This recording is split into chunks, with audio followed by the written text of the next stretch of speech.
नमस्ते, कैसे हैं आप सब लोग। जब भी आपको लगे कि आपका रिलेशनशिप खराब हो रहा है, तो आपको तब क्या करना चाहिए? होता क्या है ना, जब रिलेशनशिप खराब हो रहा होता है ना, तो हम उसे सही करने के चक्कर में उसे और खराब कर देते हैं। मतलब हम कुछ ऐसी हरकतें करते हैं, सामने वाले को मनाने की कोशिश करते हैं, उसे कन्विंस करने की कोशिश करते हैं, उसे समझाने की कोशिश करते हैं, गलतियों की बात करते हैं, चलो बीच का कोई रास्ता निकालते हैं, ऐसी बातें करते हैं। ऐसी-ऐसी चीज़ें करके होता क्या है ना, रिश्ता सही नहीं होता है, रिश्ता खराब हो जाता है। तो जब भी आपको ऐसा लगे ना कि भई हमारा रिश्ता है ना खराब हो रहा है, आपको ये समझ आ चुका है, आपको ये फ़ील आ चुका है, सामने वाले की हरकतों से आपको ऐसा लगना स्टार्ट हो चुका है कि हमारा रिलेशनशिप खराब हो चुका है और आपने भी इसको सुधारने की जितनी मैंने कोशिशें बताई, प्रयास बताए कि ये करते ही हैं हम, वो भी आप कर चुके हैं। और अब आपको समझ आ चुका है कि रिश्ता खराब हो चुका है, तब क्या करना चाहिए? चुप हो जाइए। वो जितनी भी आप चीज़ें कर रहे हो ना, वो सब कुछ करनी बंद करके ना एकदम से चुप हो जाओ, एकदम रिलैक्स हो और अब देखो कि रिश्ता एक्चुअली खराब हुआ क्यों? और इसको ना अभी ऊपरी सतह से मत देखना। आराम से बैठो, कुछ दिनों का टाइम लो और बिल्कुल पीछे जाओ, जब ये खराब होना स्टार्ट हो चुका था और तब आपने ध्यान नहीं दिया था। वहां आप देखिएगा, आपको कुछ ऐसी मिस्टेक्स, आपके खुद के ऐसे पैटर्न्स, आपका खुद का ऐसा कुछ जो आपके अंदर होगा, वो बेसिकली आपके लिए ना एक मैसेज होता है, जो स्टार्टिंग में ही मिल रहा होता है। हमारा कई बार रिएक्ट करने का तरीका भी ऐसा होता है। कोई छोटी-मोटी चीज़ हो रही है, हम रिएक्ट कर जाते हैं। कई बार हम रिलेशनशिप में बहुत ज़्यादा ही एक्सपेक्टेशंस रख लेते हैं। कई बार हमारा रिलेशनशिप को लेकर के इतना ज़्यादा पॉसेसिव होना ही नेगेटिविटी हो जाता है। कई बार हम बहुत ज़्यादा ओवर केयरिंग हो जाते हैं। कई बार हम ओवर प्रोटेक्टिव हो जाते हैं। कई बार हम ओवर अग्रेसिव हो जाते हैं। कई बार नहीं, हम ज़्यादातर ये ओवर वाले ज़ोन में ही रहते हैं। ओवर केयरिंग होंगे, ओवर लविंग हो जाएँगे, ओवर, ओवर, ओवर करते जाएँगे। तो इसलिए ना पीछे जाओ।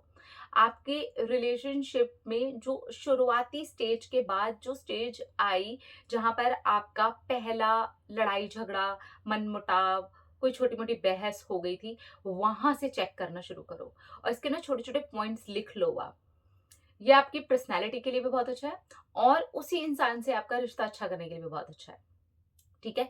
अब यहाँ पर ये देखना, क्योंकि दिखेगी आपको दोनों की चीज़ें कि उसने ऐसा किया था तब तो मैंने ऐसा किया, उसने ऐसा रिएक्ट किया था तब मैंने ऐसा रिएक्ट किया, उसने ऐसा एक्शन लिया था तब मेरा ऐसा रिएक्शन निकला, उसकी गलती थी, उसकी गलती थी, उसकी गलती थी। तो आप ये सोचना, ठीक है उसकी गलती थी, मुझे ये लिस्ट इनविजिबल करनी है, मुझे ये देखनी है कि मैंने क्या-क्या किया है। मुझे सिर्फ अपनी लिस्ट के ऊपर ध्यान देना है। हम ये मान के चलते हैं कि जब भी हम ये लिस्ट बनाने लगेंगे ना, तो आपको 20 उनकी गलती दिखेगी, 4 आपको अपनी गलती दिखेगी। आपको बस वो अपनी 4 गलती पे काम करना है। अब इससे आसान क्या हो सकता है? आपको ये देखना है कि ये चीज़ें हैं और मुझे अब ये अपनी पर्सनैलिटी डेवलपमेंट के अंदर डालनी है।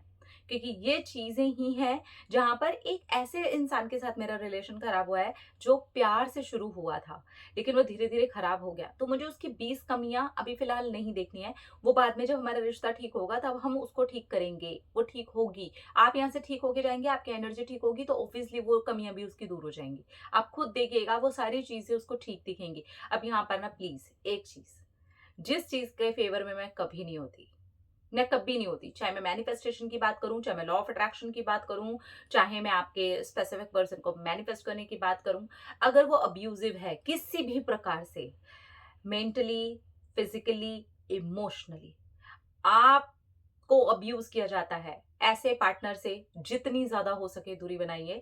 अब इसकी कमियों को हटाने की, इसको हाइड करने की, अपनी सेल्फ रिस्पेक्ट की आपने धज्जियाँ उड़ा रखी हैं, उनकी नहीं, ये मैं इस चीज़ की बात नहीं कर रही हूँ। इसलिए थोड़ा-सा आराम से समझने की कोशिश कीजिएगा। जहाँ छोटे-छोटे मनमुटाव में बहुत सारी मिस्टेक आपकी रही हैं और बहुत सारी मिस्टेक आपके पार्टनर की रही हैं, लेकिन फिर भी वो आपके साथ अब्यूज़िव नहीं रहे हैं और ना आप रहे हैं। टॉक्सिक रिलेशन नहीं था, ये धीरे-धीरे होते-होते टॉक्सिक हो गया, ठीक है? लेकिन वो कितना भी टॉक्सिक हुआ हो, सामने वाला अब्यूज़िव आपके लिए नहीं रहा है, तब ये आपके लिए ही मैं बता रही हूँ। अगर ऐसा है, तब आप इस चीज़ को ठीक कर सकते हो। तो अगर आपने अपने आप को ठीक कर लिया ना, जैसे आपने अपनी पर्सनैलिटी डेवलपमेंट में उन चीज़ों को डाला जहाँ पर आप स्टार्टिंग के दौर से लेकर के अब तक आए कि यार ये चीज़ें ऐसे खराब होते हो गई, तो मुझे अपने अंदर ये इम्प्रूवमेंट लेके आना है कि अब मुझे नहीं करना। और ये 2 दिन में नहीं होने वाला है, क्योंकि हम शुरू-शुरू में तो कसम खा लेते हैं, अब मैं इतना गुस्सा नहीं करूँगी, अब मैं इतना गुस्सा नहीं करूँगी। 6 महीने के रिलेशनशिप में 60 बार झगड़े हो चुके होते हैं और उसमें सबसे ज़्यादा गुस्सा इसी इंसान ने किया होता है। ये उसकी कसम भूल चुका होता है। तो वैसा नहीं करना है। बहुत पेशेंस रखते हुए, धैर्य रखते हुए अपने ऊपर काम करना है और उस चीज़ को अपने अंदर से निकालना है, क्योंकि वो इसी रिश्ते में सिर्फ़ काम नहीं आएगा, वो आपकी पूरी लाइफ में हर जगह पर, हर एरिया में ही काम आएगा। अगर आप कम एग्रेसिव हुए, आप सोच समझ करके, आपको समझ आता है कि हाँ, ठीक है, इस जगह पर मेरा गुस्सा दिखाना, मेरा गुस्सा होना बहुत ज़्यादा ज़रूरी है और मुझे गुस्सा आ भी गया तो मुझे उसको कैसे हैंडल करना होता है, ये सारी चीज़ें समझ करके। बिल्कुल ऐसे ही अपनी छोटी-छोटी जो भी आपकी मिस्टेक्स हैं, उनके ऊपर आपने काम कर लिया। देन आप खुद देखेंगे, आपका पार्टनर ही आपके साथ रिश्ता सुधारने की कोशिश करने लग जाता है। लेकिन इस फेज़ में भी आप दूर रहिए। कुछ मत बोलिए, उसको सही करने की कोशिश मत करिए। कहाँ सही करना है, खुद को सही करना है। अपने घर के अंदर जो तोड़-फोड़ हो गया ना, उसको सही करना है। वो जो हमारा पार्टनर है ना, वो वापस घर में ही आएगा, बात करेगा, ट्राई करेगा। उसको भी समझ में आ रहा है कि उसकी भी 20 गलतियाँ हैं। यहाँ अब्यूज़िव पार्टनर की बात नहीं हो रही है, क्योंकि बहुत सारे लोग ना इसको ऐसे ले लेते हैं। मैं बार-बार रिपीट भी बस इसलिए कर रही हूँ, अच्छा, उसने अब्यूज़ किया था तब तो वो सुधर करके आ जाएगा। आपने फिर कोई सुधार का केंद्र नहीं खोला है। अगर कोई अब्यूज़ करता है तो वो उसकी अपब्रिंगिंग है भाई, वो वैसे ही है फिर। आप फिर उस चीज़ को वैसे ही अगर एक्सेप्ट करोगे, तो ये इंसान कभी भी वैसे आपके साथ रिएक्शन दे देगा और आप अपने आप की अगर सेल्फ रिस्पेक्ट करते ही नहीं हो, तो फिर आप गालियाँ खाते-खाते ही आपका जीवन निकल जाएगा और इस चीज़ पे फिर कुछ नहीं बचता है। तो सेल्फ रिस्पेक्ट का पहले ख़्याल रखो, जहाँ देख रहे हो कि ऐसी कोई चीज़ नहीं थी, फिर भी हमारे बीच में चीज़ें खराब हुई हैं, उसमें बहुत कारण मेरे भी हैं और बहुत कारण मेरे पार्टनर के भी हैं। तो पहले अपने कारणों पर चुप होकर के काम करो, बजाय मनाने के, बजाय बहुत ज़्यादा उनके पीछे-पीछे दौड़ने के। जैसे-जैसे आप अपनी पर्सनैलिटी पे काम करते हो, आपकी एनर्जी पे काम होना शुरू हो जाता है और जैसे-जैसे आपकी एनर्जी पे काम होना शुरू हो जाता है, आपके जो पार्टनर है, वो खुद ब खुद ही आपसे बात करने की कोशिश करता है एंड देन फिर आप बैठ करके उन मुद्दों पर बात कर सकते हो कि चलो, अब थोड़ा-सा मैच्योरिटी के साथ हम उन मुद्दों पर बात करते हैं, जहाँ पर हमारे बीच में प्रॉब्लम हुआ था। अब ये नहीं होगा और ये इतनी समझदारी से होना चाहिए, जहाँ पर नहीं होगा मीन्स नहीं होगा। ऐसा नहीं है कि हाँ, कोई छोटी-सी बात हो गई, उसने कुछ बोल दिया तो फिर मैंने भी बोल दिया। मैंने अपने ऊपर काम किया है ना, मुझे पता है नहीं होगा, मेरी तरफ से तो नहीं होगा।